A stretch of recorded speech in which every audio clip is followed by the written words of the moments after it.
gudangnya seperti ini, kalau yang seperti ini jangan harap apapun. Di gudang aja natanya susah, apalagi diproduksi yang space-nya terbatas katakanlah.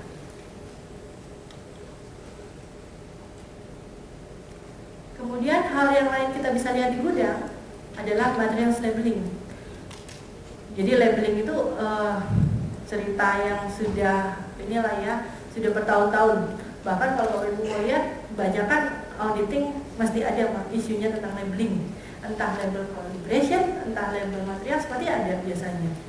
Jadi sebenarnya Bapak Ibu juga bisa lihat di situ juga labeling itu punya aspek yang kuat untuk melihat kita ke aspek yang lain, katakanlah ke documentation atau bisa lihat kita ke arah disposisi, bagaimana mereka melakukan material handling, itu bisa melihat kita kemanapun.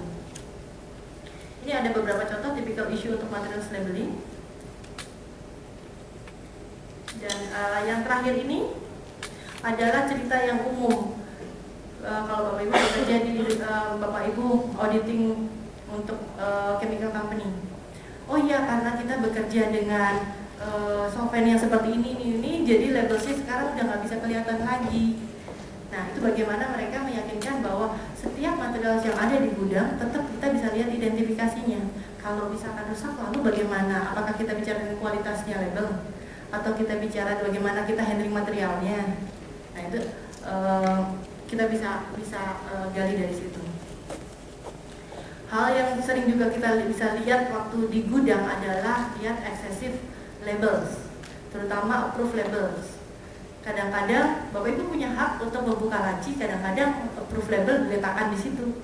Orang gudang bisa tempel sesuka-sukanya. Oh iya, yang ini karena mau dilewatin sama auditor saya tempelin. Itu bisa. Jadi Bapak Ibu bisa lihat kalau memang ada seperti itu, berarti itu sudah sistemik. Katakan, oh iya tadi orang QA-nya ke sini karena ada auditor pergi, jadi labelnya ditinggal. Itu alasan klasik. Itu berarti memang QA-nya tidak punya awareness bagaimana untuk bisa menjaga tentang disposisi handlingnya. Sampling biasanya ada di gudang. Ini ada beberapa contoh untuk isu yang biasanya terjadi di aspek sampling.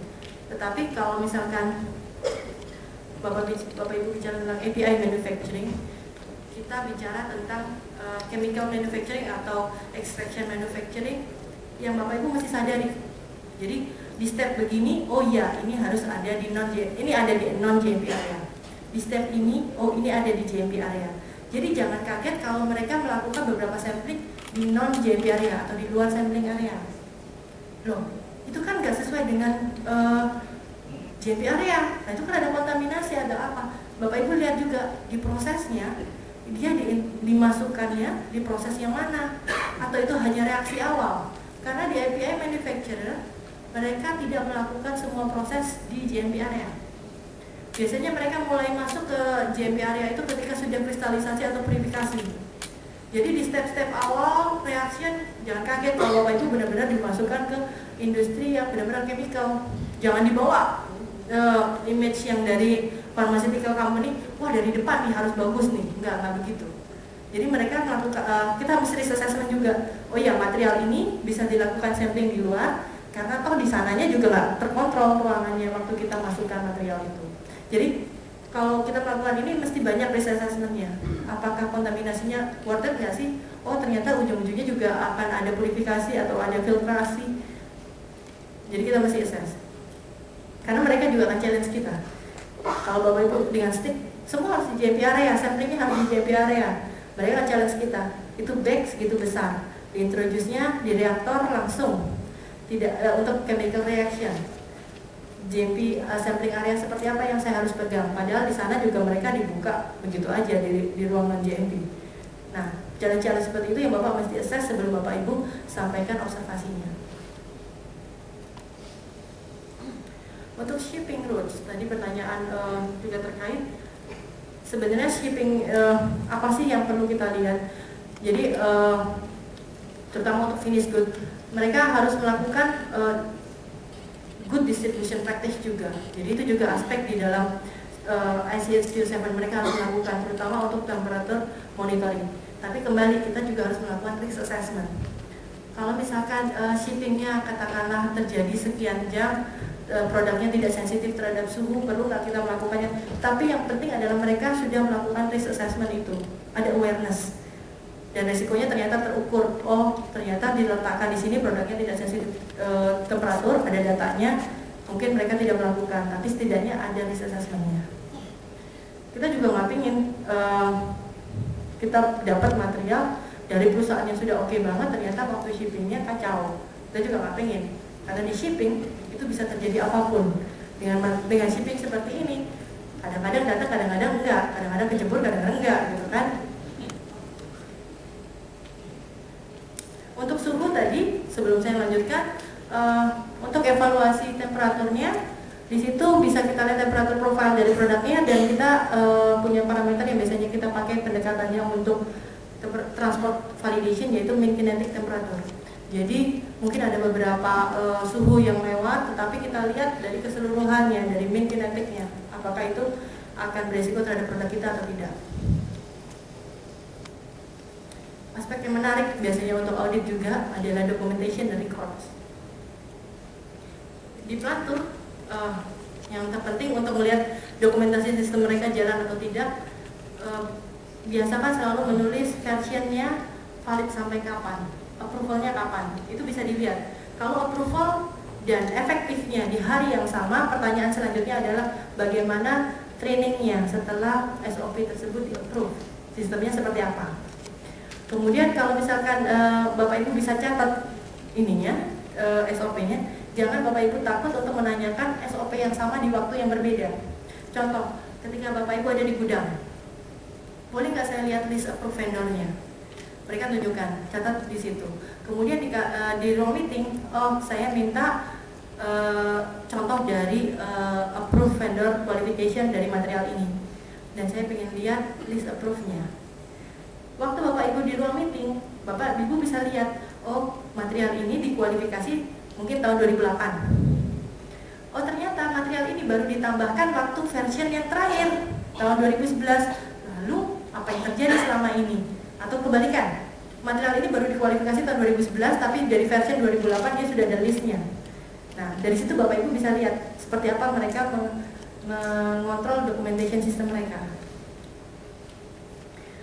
Dan ya ini tadi yang saya sampaikan, ketika diperlukan sampling beberapa material untuk bisa diverifikasi. Dan handwritten, ini yang paling seru biasanya. Kalau kita lihat di proses produksi, kadang-kadang operatornya dengan kreatif menambahkan sesuatu. Oh ini biasanya harus begini, ini biasanya begini. Itu yang terjadi sering karena kita berbicara dengan chemical company yang mungkin operatornya kalau dari sisi backgroundnya mungkin tidak se-qualified kalau kita bicara tentang pharmaceutical company. Dan seru juga kadang-kadang kalau kita tanyakan di spot-spot tertentu, ada SOP-nya enggak? Oh ada, nanti kita kasih di ruang meeting. Enggak, saya ingin lihat di sini. Kadang-kadang belum ada, belum tentu ada di ruangan itu. Terus operator ini melakukan dengan apa? Dengan hati. Nah itu yang sering terjadi juga. Kemudian hal lain yang biasanya takes time untuk direview juga master batch record. Yang biasanya kami lakukan adalah kalau misalkan Bapak Ibu mau audit manufacturer A, biasanya ambil satu contoh COA atau batch yang terakhir disupply atau sampling aja lah, batch manapun. Dari situ nanti Bapak Ibu waktu auditing awalnya saya pengen lihat batch record ini. Dari situ Bapak Ibu bisa lihat bagaimana mereka memaintainnya. Mulai dari maintaining awal, ketika mereka melakukan perubahan seperti apa, kemudian waktu mereka me-create batch recordnya seperti apa, sampai bagaimana mereka mengisinya dan rilisnya. Batch record itu menceritakan semuanya sebenarnya. Tetapi yang kami sarankan biasanya adalah waktu plantur, karena biasanya habis opening meeting plantur, baru berikutnya dokumen review.